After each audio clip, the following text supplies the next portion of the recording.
Good evening everyone and welcome to another video. I put on my stories yesterday about asking me any squash specific questions that are related to this week's motivation week, and I got a really good variety and I'm really excited to answer them for you. So yeah, let's just get started.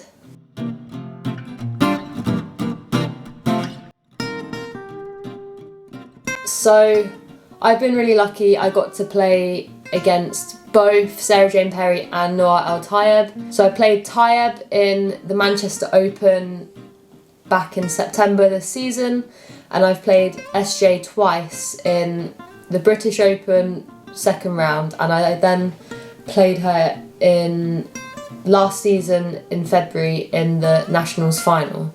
So when you play SJ, it's really difficult because she's just got such amazing racket skills. So a lot of the time you really don't know what shot she's going to be hitting. I came up short both times 3-love against her. Against Tayeb, I didn't really know what to expect. I know she's such an incredible player. Yeah, I just tried to really give it my all. The longer you try and stay on court with these people, the more you're going to really learn against them, and it will definitely mean that you're playing a lot better.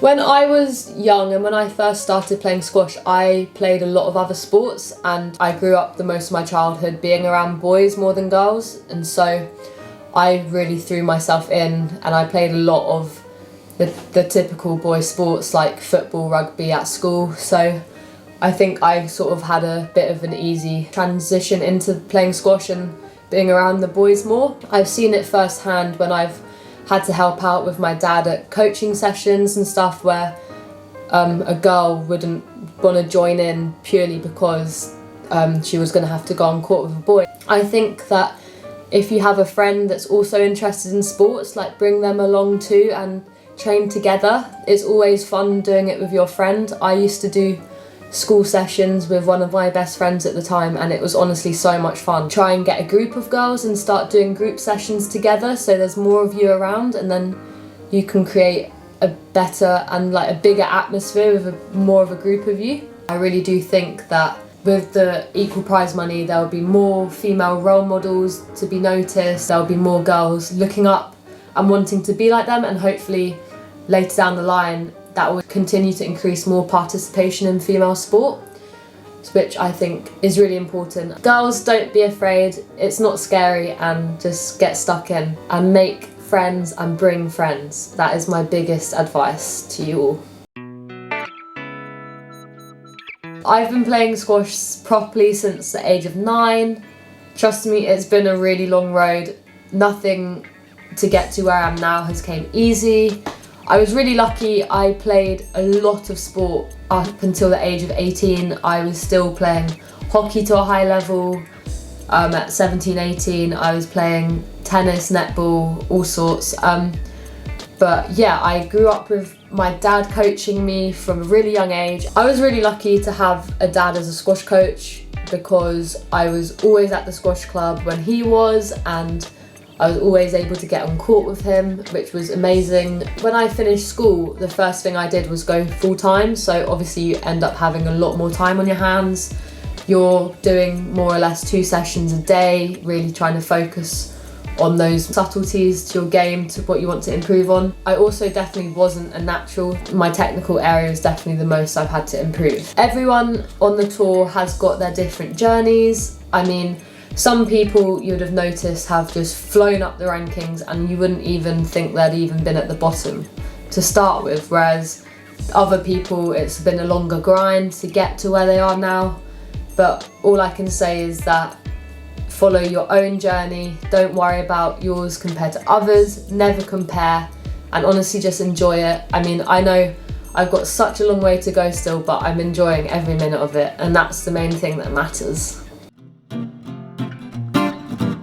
My worst injury so far, and touch wood that I haven't had a really severe one that has kept me out for a really long time, but my worst injury was 3 years ago. I dislocated my ankle but also severely sprained it at the same time. I was in a boot for 3 weeks and I was rushed to A&E with x-rays and all sorts. I will show you a picture up here now. Ankles are always the worst thing to injure. I think the most important thing to do when you've got a serious injury is honestly just stick to your rehab and keep to a routine, because I know it's so hard to see the light at the end, especially when you feel like you've got such a long way to go.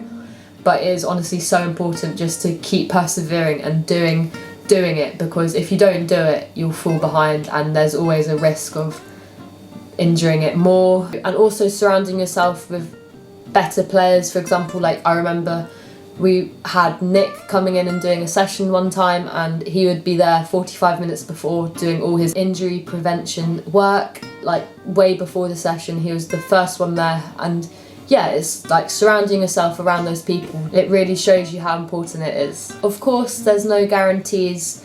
Obviously, you can be so unlucky, but sticking to rehab and doing it all the time is going to be the best way to prevent an injury. So I am sponsored by Victor, and they're a German company. They do squash and badminton. I have currently been using the Victor IP10, which is the black and purple one, but I am now starting to use the Victor IP8. I'll show you a picture up here. It's a white racket. I feel like I get such good control with it, but I also feel like alongside the control I can still get great power when I'm hitting the ball. So get yours now. Just go on to www.hitandrunsports.com. I'm 21 years old. I really don't know what my plan or what my future holds after squash. My biggest dream is, I really love dogs. Dogs are the best thing in the world.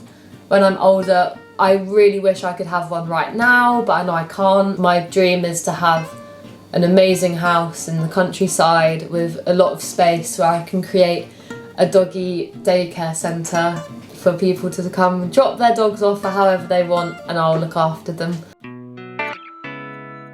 I think I'm pretty positive about it. I mean, you can see that in Egypt it's one of the national sports alongside football, which is incredible. I flew into Cairo a couple of times. You'd see pictures of them all on the side of the airport as you walk in, which is absolutely amazing. Also, especially in the States, squash is really growing over there. I saw online a picture of what the new facility is going to look like over there, and it absolutely looks incredible. It's sad to see old squash powerhouses like Australia and even the UK declining a lot now. From my experiences whilst being here in the UK, it's really sad to see. I feel like there's recently been quite a big decline with courts having to close, and also just gaining more participation in younger kids for whatever reason that might be. So I actually saw a comment in one of my recent YouTube videos about growth in schools, and I really am a strong believer that if people can just go into local primary schools and really just promote the sport as well as they can, I really do think that is a really amazing way to get more kids heavily involved. For example, my dad in my local hometown, he's been going to local schools and having set up the mini squash nets and really introducing it to all the young kids. And since then, there's been schools getting in contact with him to have certain specific school sessions in the week, which is amazing. And they've been having like 10 to 12 kids there every session. I've also seen it promoted a lot in other areas of the country, which is amazing. Yeah, I think that the participation levels will really increase if we can do this. I think overall I'm pretty optimistic about the growth in international squash, especially before the pandemic hit. I think it was really amazing to see on our calendar the amount of new tournaments being added, and after this pandemic it can hopefully come back, fingers crossed.